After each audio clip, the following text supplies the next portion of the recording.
Well, fires are officially out in Maui, Hawaii. Lahaina has been devastated with historic winds that have been whipped up by a hurricane. Pro-lifers have been indicted by the Biden administration, and now they are learning they may face up to 11 years in jail. And through it all, we're reminded that our times are in his hands. This is Heidi St. John, and you have found me at the Off the Bench podcast. Stick around. I think you're going to be encouraged.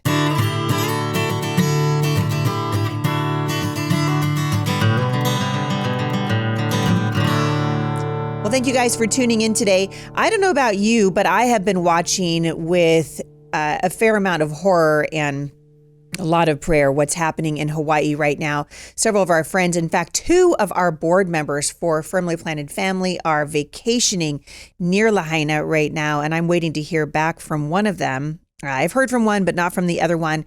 These are 2 separate families that were vacationing unbeknownst to the other one. And these fires raging in Lahaina, I was thinking about just what the odds were that 2 of our, most favorite people and precious to the ministry here would be there at the same time.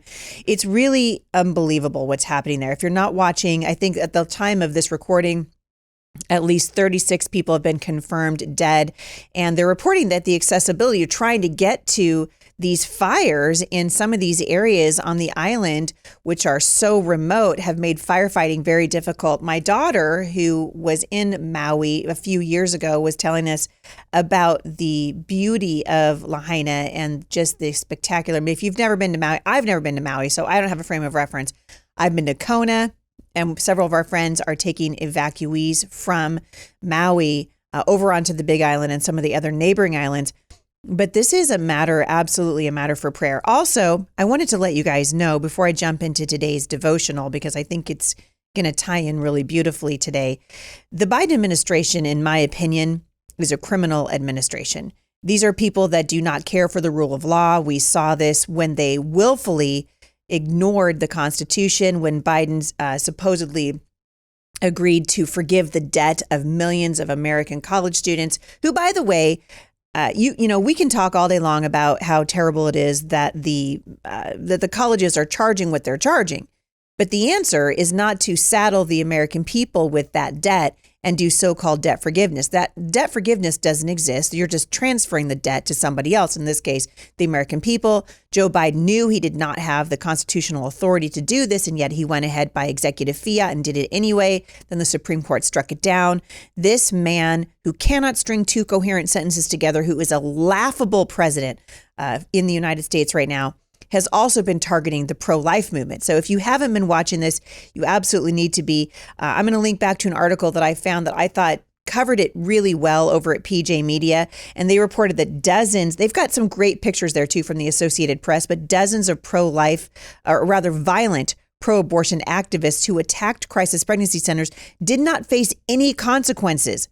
But pro-lifers charged by the Biden administration could face up to 11 years of jail time. And as always, the Biden administration is targeting the wrong, quote, problem. Here's the deal, you guys. We saw this in COVID. We saw this with George Floyd. The left can get away with anything it wants to, literally getting away with murder in this case. But they were rioting in Minneapolis, rioting in downtown Portland, rioting in Seattle, rioting in New York City, rioting in Chicago, and nothing happens. But the pro-lifers stand up in defense of the unborn, and the Biden administration goes after them. This, to me, is akin to the Biden administration calling parents who are concerned that radical sex education is in their child's school, which it is. Now these parents are not just concerned parents. The Department of Justice under Joe Biden wants them to be labeled as domestic terrorists. Listen to this. Americans peacefully protesting abortion and waiting to counsel women to listen outside abortion clinics have been charged by the Biden administration's Department of Justice on August the 9th. So this just happened. For instance, last year, pro-life atheist Herb Garathi was indicted for supposed violations of the Freedom to Access Clinic Entrances Act. Since then, 11 other peaceful protesters have been charged with the same violations for an alleged blockade of a Mount Juliet, Tennessee abortion clinic in 2021. A federal indictment alleges that the pro-life defendants, quote, engaged in a conspiracy to prevent the clinic from providing and patients from receiving abortion services and violated the FACE Act by, quote, using physical obstruction to intimidate and interfere with the clinic's employee and a patient. Attorneys for the defendants argued in a motion to dismiss that post-Dobbs v. Jackson, the Supreme Court ruling that overturned, of course, Roe v. Wade, that there is no federally protected right to abortion. And of course, the far-left judge in the case denied the motion. I'm going to encourage you to keep your eye on the ball here because we've got huge issues coming up in 2024. And if this radical administration is allowed another term in the White House, we are going to see the persecution of Christians, the persecution of the pro-life agenda, pro-life individuals ramp up to the next level. The radical left, which has really taken over the Democrat Party, bears no resemblance to the Democrat Party, even that I grew up with. And we're watching now as some of the Democrats in their own party are starting to go, hey, I'm jumping ship. I don't recognize these guys. They don't represent me. And I think we're going to see more and more and more of that. Meanwhile, in Seattle, a retired cop, and I'll link back to this in the show notes because someone sent it to me this morning. I thought, man, this woman, I'm proud of her for speaking out. It's too bad she couldn't do it and retain her job. But she just unloaded, this retired Seattle cop. She was in the Seattle Police Department for over 20 years, and she unloaded on the mayor, whom she called spineless, and an extremist city council in a brutal resignation letter that went viral on the internet. And she said, Chief Diaz, let me tell you, the state of the Seattle Police Department and this city is a disgrace, she wrote. The toxic mix of the Seattle City Council's absurdity, the spinelessness of the mayor, the leniency of the prosecutor's office, and your failed leadership has accelerated this city's downhill slide straight to rock bottom. The problems, were already brewing before you came on the scene, but since your arrival, it's been a free fall into anarchy and chaos. Listen, I'm going to go back to what I said before. Everything that the left touches in this country is ruined, whether it's the traditional family, whether it's people who are peacefully protesting. Notice that the government didn't go after anyone who was peacefully protesting George Floyd. Oh, wait, there wasn't anyone doing that. Those guys were riotous. But those of us who stood up for our rights and defended our rights in COVID-19, for example, and we went after the government for saying, hey, I'm going to lock you down. Hey, you don't have that right. You can't do that. And what is happening? The government is coming after peaceful protesters, parents who are defending the right of their children not to be exposed to radical sex education, pro-lifers who want to stand up for the unborn, these innocent little ones who are being torn limb from limb, brutalized in their mother's womb, stabbed in the heart with needles which are filled with digoxin, right, a poison that stops their heart, murdered by saline abortion, and dismembered in the womb. And who does the Biden administration go after? He goes after those people who would stand in the way of those who are being taken to their death. That, by the way, is the role of the Christian. The role of the Christian is to stand up for what God says to stand up for. And as I was reading in the Psalms this morning, I was reminded again that our times are really in the Lord's hands. Listen to this from Psalm 31, starting in verse 9. Be gracious to me, O Lord. This is King David. Be gracious to me, O Lord, for I am in distress. My eye is wasted from grief, my soul and my body also. For my life is spent with sorrow and my years with sighing. My strength fails because of my iniquity and my bones waste away. One of the things I love about David is that he was never one to shy away from his own sin. He recognizes that his body and his life groans under the weight of sin, and much of it is his own sin. He's saying that. My years are spent with sighing. My strength fails because of my iniquity, because of my sin. My bones waste away. Because of all my adversaries, I've become a reproach. I was thinking about Donald Trump and what they're doing to him. Last I heard just yesterday that another indictment's getting ready to come down against him. Listen, this is a political witch hunt unlike none of us have ever seen in the history of this nation. They are attacking this man because he's a threat and they do not want him to be able to run for office. And so they're trying to bankrupt him. If people can't see that by now, we got bigger problems than just what's happening in the Biden White House. But he said, because of my adversaries, I've become a reproach, especially to my neighbors, and an object of dread to my acquaintances. And those who see me on the street flee from me. I've been forgotten like one who is dead. I've become like a broken vessel, for I hear the whispering of many. terror on every side. They scheme together against me. They plot to take my life. Now look at verse 14. But I trust in you, O Lord. I say, you are my God. David trusted the Lord. He trusted him in the midst of unthinkable circumstances. And as I was thinking about these people they're being evacuated now off of Maui and what's happening in Lahaina, last I heard there were over 11,000 tourists that have been taken off the island. Over 2,000 people have been evacuated there. We are reminded again that our times really do belong to the Lord. And in Psalm 31, King David's addressing God in prayer. And it's the king's prayer, right? Made during a difficult time in his life. It's very easy to look at the life of David and say there weren't very many times in his life that were without difficulty.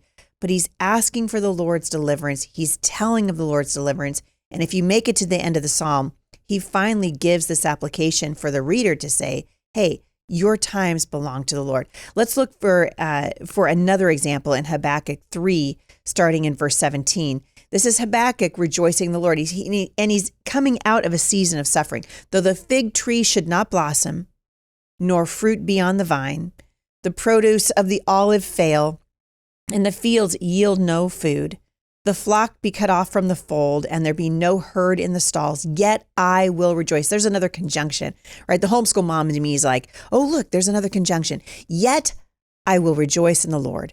I will take joy in the God of my salvation. God, the Lord, is my strength. He makes my feet like the deer's. He makes me tread on high places. Psalm 46, verse 1, God is our refuge and our strength, a very present help in time of trouble. And as believers, we are called to look to the Lord in times of trouble. And I believe that this nation, and you guys have heard me say this before, we are ripe for judgment here. I think largely because of the issue of life. If you haven't had a chance to see my interview with my friend, Pastor Jack Hibbs, I was in Southern California a few weeks ago for the CHIA conference, and I ended up being able to go down and record with him. And he was saying the same thing that I've been saying for a long, long time, which is the issue of life. He believes, for example, that God's hand would once again be on the nation of China if they would repent and turn away from the wickedness that is forced abortion in that country.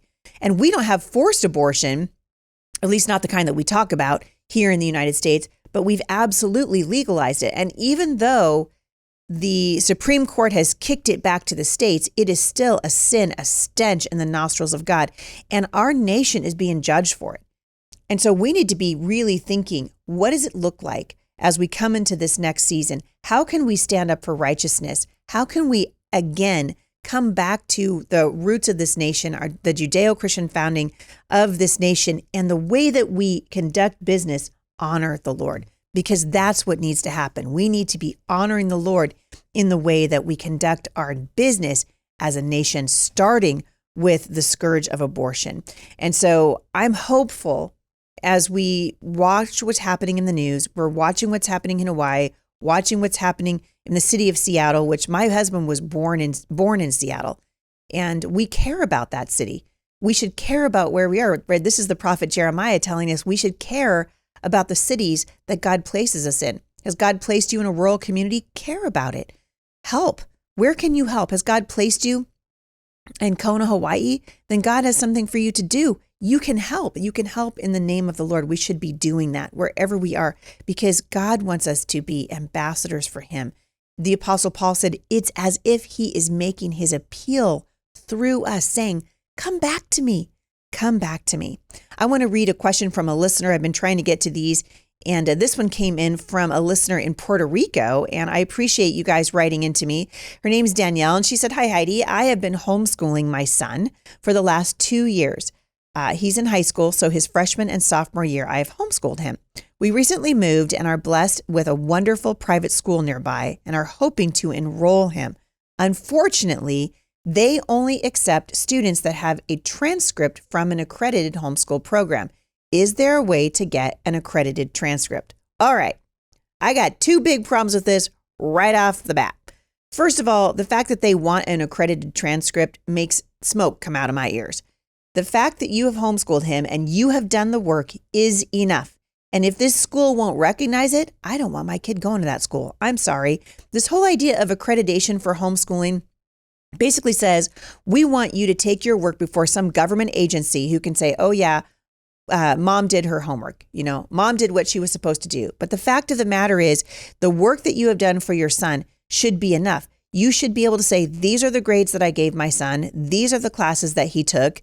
This was the work that he did. I'm a huge fan, by the way, of keeping a notebook of your child's work. We did this through our kids, for all of our kids, all the way through high school. So if it was a paper that they wrote, or a test that they took, or a chemistry exam, or a lab notebook, we kept all those things in case in an interview for a college, should my kids want to go to a college or a university, in case they needed to see samples of their work.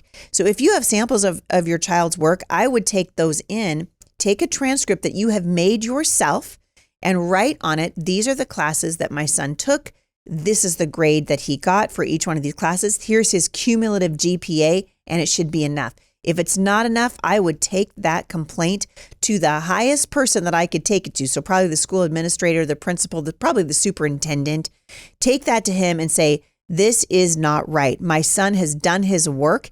He is a homeschooled student. He does not need to have an accreditation. Now, if you're in the public school, they're going to give you an accreditation, which, really stands for nothing. Because as I told you guys before, the public school system doesn't give two whits about whether or not your child is excelling in reading, writing, and arithmetic. They want your kid to excel in woke ideology and to look at their neighbor and say, you know what, maybe you're the opposite gender that you were born in. You never know, right? But you've done the work.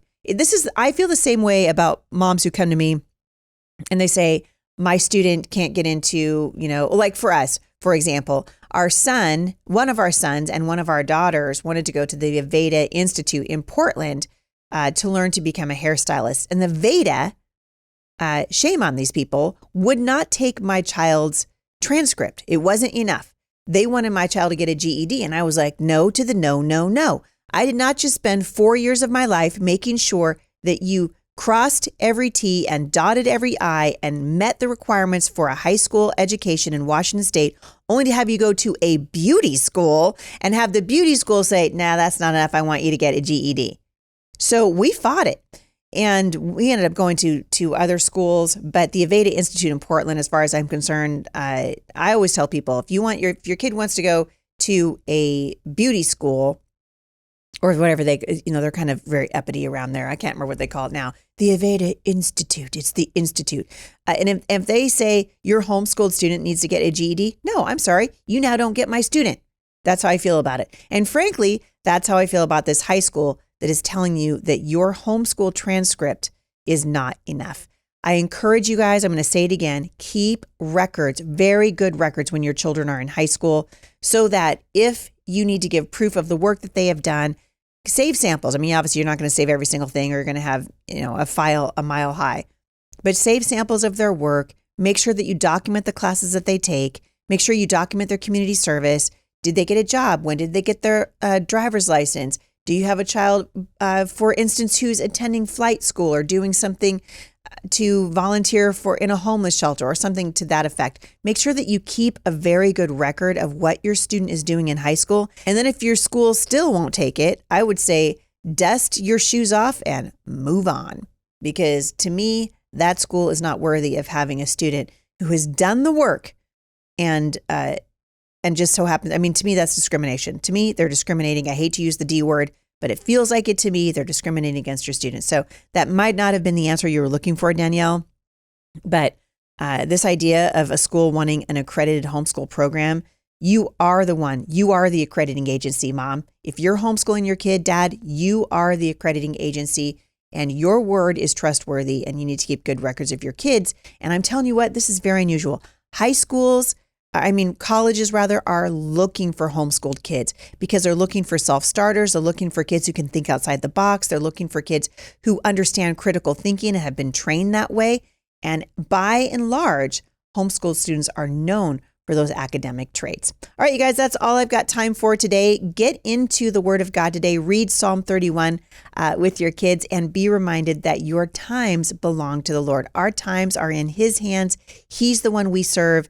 And one of these days, we're going to meet him face to face. I've got a brand new book coming out. It is up for pre-order right now, wherever books are sold. Barnes & Noble, Amazon has it. Of course, you can go to HeidiSt.John.com and pre-order that book. We are doing a really awesome thing. We're going to be having a book launch party here, and I'm going to try to pull it up. I just lost my cursor.